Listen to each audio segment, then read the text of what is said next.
started in the fall semester of 2019, based on a credit by credit perspective. After this last summer course, I will be about a quarter of the way through, roughly. And I'm taking at UConn Stanford.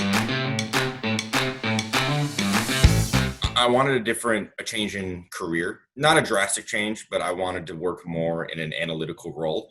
And as I was applying to jobs and not hearing back, it was basically, at least I believe it was because I just don't have the required experience to work in those analytical roles. I don't have the knowledge, which is fair. I really don't. So I joined the MBA program to really get that experience to make it a smoother career transition. So far, so good. I think the experience has been great. As I said, I'm only a quarter of the way through, so I still have some ways to go. However, some of the job interviews that I have had, my MBA program and my experience has come up in most, if not all of those interviews. And I think employers are not only interested, but I think they're generally impressed by the fact that I'm going for my MBA. So it's having the exact impact that I wanted.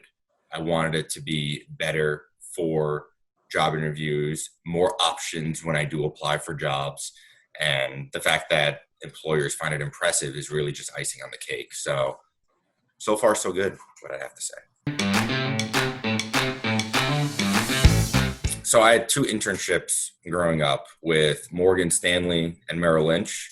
And it's not because of my grades or any certain action that I did specifically. It was all networking. I had a family friend who worked for Morgan Stanley, and that's how I got an internship with them. And then I was able to get an internship with Merrill Lynch because I knew because of that internship with Morgan Stanley. So it's not all just about what you know, it's about who you know as well. I've stayed in at least relative contact with everyone here in the MBA cohort. Absolutely. I've kept in touch with professors that I've had. I mean, I'm only a quarter of the way through my program, so I haven't had a ton of professors yet. Mm-hmm. However, I have stayed in contact with the ones that I've had, and not even just for network, like they can just get me a job, but I think just bouncing off ideas and just gaining knowledge from them is so useful.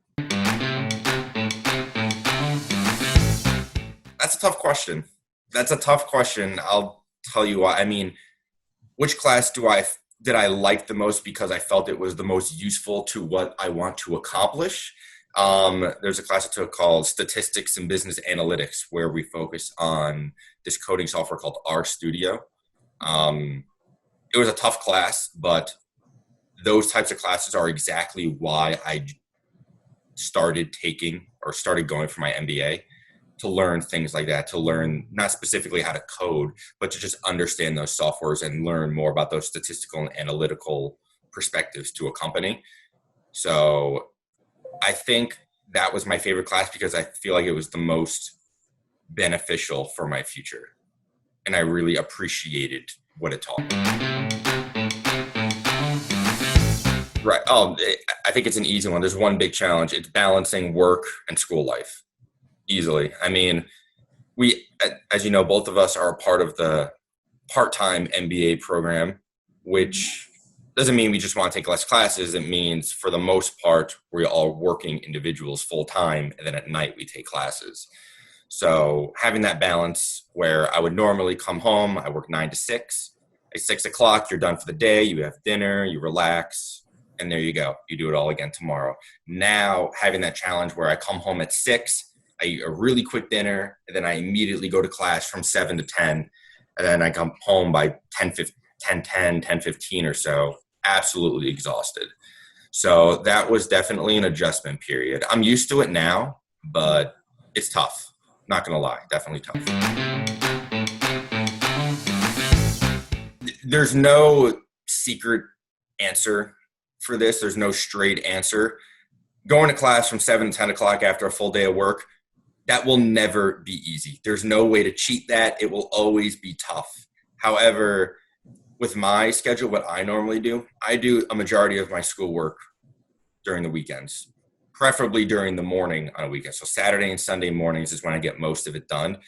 And I guess the one way to keep yourself from burning out that I think would work, you have to keep your social life what it is. Spend time with friends, family. Because if you don't, if you're just alone and you're working and going to school and that's your whole life, you're going to drive yourself crazy. That's not the way to live. So spend time with friends. Don't just sit in the library the whole time. Enjoy yourself. I guess that's the way that I would avoid or try to avoid the burnout. So I'll give you two answers. One from a more professional business perspective and one from just something I like. From a business perspective, I read a lot of Forbes, tons of articles. I've been reading Forbes for probably like 8 or 9 years at this point, a very long time since high school.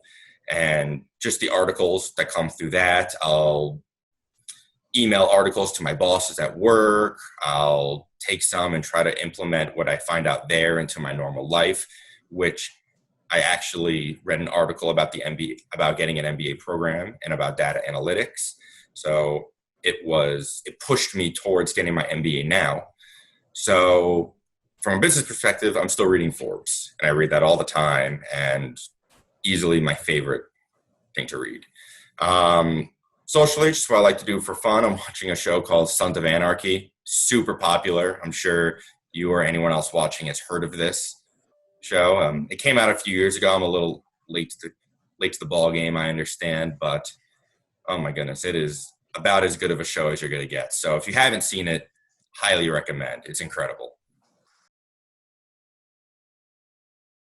Yeah, no problem. Happy to join.